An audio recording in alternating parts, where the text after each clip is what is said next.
जय हिंद साथियों, आप लोगों से चर्चा कर रहे हैं। नवीन सर हैं मेरे दाहिने तरफ। अभी जस्ट ये बाहर से आए हुए हैं, अभी गाड़ी खड़ा किए और मैं इनके पास पहुंच गया चुका हूं। देखिए ये युवाओं के लिए कितना इनमें एनर्जी है, सब कुछ चर्चा करेंगे। जैसा कि आप जानते हैं, सर के द्वारा जो आंदोलन शुरू किया गया था CBT 1 का रिजल्ट को लेकर और ग्रुप डी का डेट को लेकर, और सर कल भी बोले और एक दो दिन पहले से लगातार बोल रहे हैं कि यदि रिजल्ट नहीं दिया जाएगा और ग्रुप डी का एग्जाम डेट अगर बढ़ेगा तो फिर से मुहिम चालू किया जाए। सर आपका बहुत बहुत स्वागत और अभिनंदन है एग्जाम टूर चैनल पर। सबसे पहले तो मैं एग्जाम टूर के चैनल के जितने भी सब्सक्राइबर हैं, व्यूअर हैं, मेरे तरफ से सादर प्रणाम।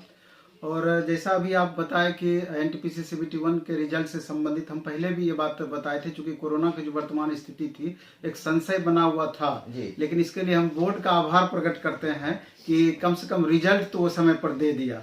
इससे हम पहले भी कह रहे थे कि अगर रिजल्ट समय पर आ जाता है तो कम से कम जो बच्चे बाउंड्री लाइन पर है, जिनको थोड़ा सा भी कंफ्यूजन अभी भी रिजल्ट के बारे में बना हुआ है, तो निश्चित रूप से रिजल्ट देने के बाद उनमें एक अलग तरह का उत्साह होगा और आगे CBT 2 के लिए पूरे जोश खरोश के साथ तैयारी करने में भी उनको मन लगेगा। और चूंकि अब एग्जाम का जहां तक सवाल है, रिजल्ट तो देना प्रारंभ किया है। अभी आपका RRB मुजफ्फरपुर रिजल्ट दिया है, RRB सिलीगुड़ी रिजल्ट दिया है, RRB चेन्नई रिजल्ट दिया है। अभी जब तक आप हमसे बात कर रहे हैं 3 बोर्ड रिजल्ट अपना जारी किया है और उम्मीद करते हैं कि कुछ देर में अन्य बोर्ड भी लगातार रिजल्ट देंगे। तो सबसे पहले तो जिन स्टूडेंट का इसमें रिजल्ट हुआ है, जिनका होगा, तो मेरे तरफ से और मेरे संस्थान के तरफ से, प्लेटफॉर्म एजुकेशन सेंटर संस्थान की तरफ से सभी स्टूडेंट को ढेर सारी बधाई, मुबारकबाद। और जिनका रिजल्ट नहीं हुआ है, तो चूंकि 1 करोड़ से ऊपर बच्चे फॉर्म भरे हुए थे, रिजल्ट 7 लाख लगभग रिजल्ट दिया जाना था, तो अभी तो ये भी क्लियर नहीं है कि रिजल्ट एग्जैक्ट डेटा क्या दे रहा है। जैसे 20 गुना रिजल्ट दिया जाना था, तो अब कितना रिजल्ट दिया जा रहा है, तो ये तो पहले कुछ देर के बाद अब जब उसका डिटेल एक्सप्लेनेशन किया जाएगा तो वो बातें स्पष्ट होगी। और इसमें ये बातें एक महत्वपूर्ण है कि जिन भी बच्चों का रिजल्ट नहीं हुआ है तो उनको बहुत ज़्यादा हतोत्साहित नहीं होना है, क्योंकि एक महत्वपूर्ण एग्जाम उनके आगे में है ग्रुप डी का। उसमें 1,03,000 के करीब पोस्ट है, तो और हतोत्साहित होने से उससे काम चलना नहीं है। तो अपना हम चाहते हैं कि वैसे बच्चे अपना पूरा एनर्जी लगा दें ग्रुप डी के लिए, कि यहाँ पर अगर आपका रिजल्ट नहीं हुआ तो वहाँ हम रिजल्ट लेकर रहेंगे। उसके लिए चंद समय जो बचा हुआ है, चंद महीनों का समय, उसमें अपना पूरा एनर्जी झोंक दें। 8 घंटा, 10 घंटा, 12 घंटा, 15 घंटा, जितना पढ़ना पड़े वो मेहनत करके इस कमी को वहाँ पूरा करने का प्रयास करें। मेरे तरफ से तो यही उन बच्चों को सजेशन होगा। अब दूसरी बात है कि जिन बच्चों का रिजल्ट हुआ तो सीरियसली CBT 2 के लिए वो लग जाए। समय चूंकि बहुत कम है, अभी 14 से 18 फरवरी के बीच में इसका एग्जाम होना है। हालांकि हम इसका अभी पूरा डिटेल चर्चा करेंगे, बहुत सारी बातें स्टूडेंट के जानने लायक इसमें है।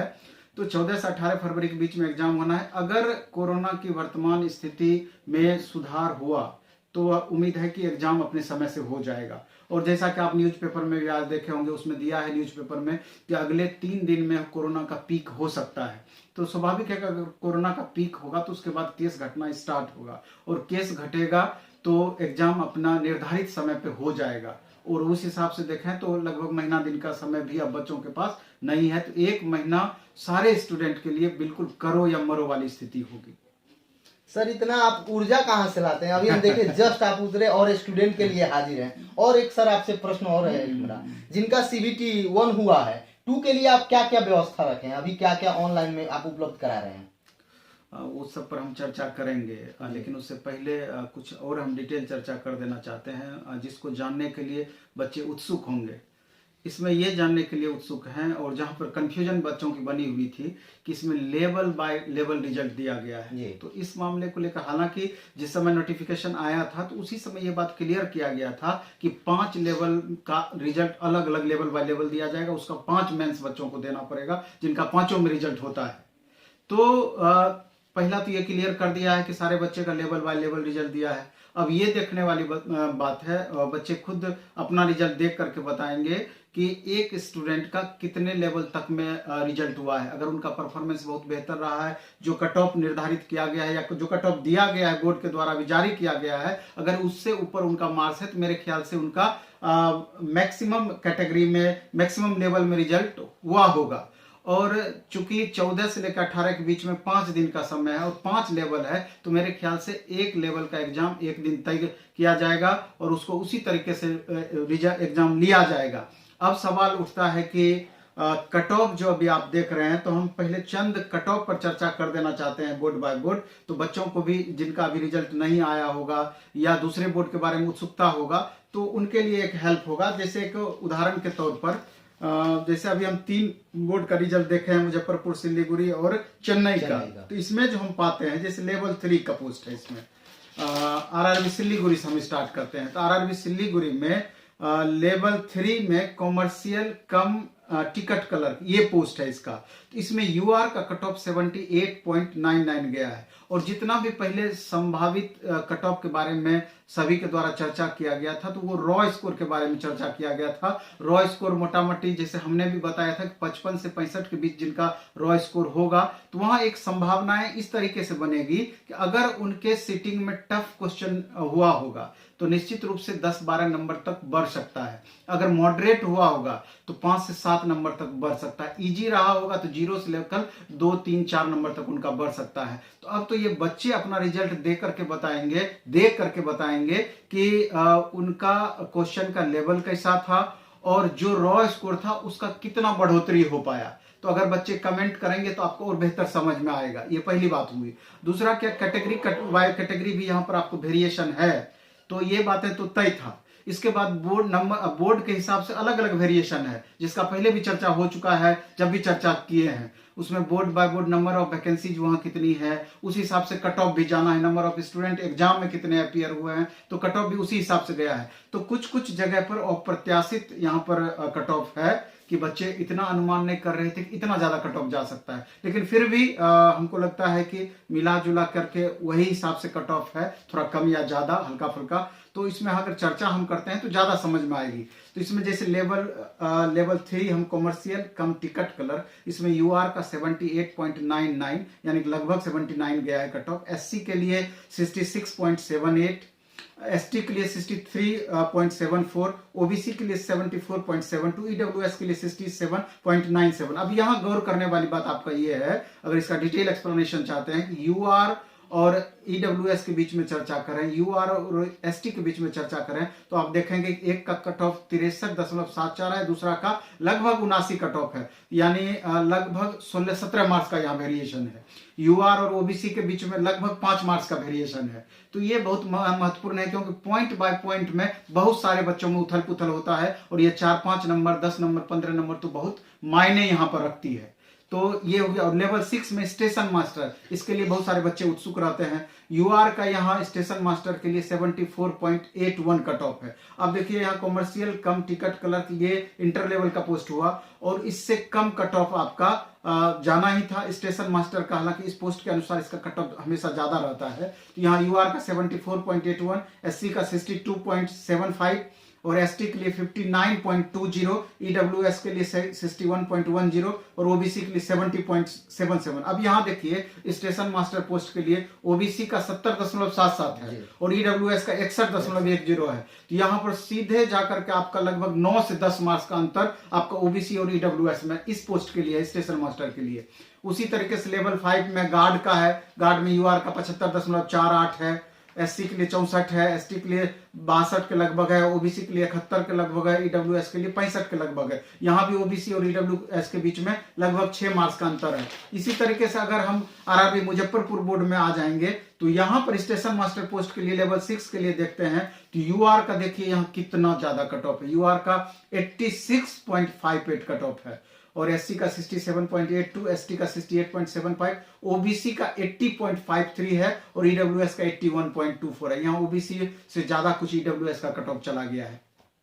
और एक चीज इसमें और गौर करेंगे कितना ज्यादा फ्लक्चुएशन है। अगर मुजफ्फरपुर बोर्ड का ही लेवल 5 का अगर हम पोस्ट देखते हैं तो यहाँ पर देखिए एक पोस्ट है सीनियर कॉमर्शियल कम टिकट क्लर्क। इस पोस्ट में आप देखेंगे कि यूआर का कट ऑफ 64.14 है और एससी का कट ऑफ मात्र 42.83 है और एसटी का कट ऑफ मात्र 35.96 है। तो और ओबीसी का 55 है, ईडब्ल्यूएस का मात्र 44.95 यानी लगभग 45 कट ऑफ है। तो ये तो पहले से भी अनुमानित था कि जितने भी टाइपिंग वाले पोस्ट हैं उसका कट ऑफ कम जाना ही जाना है।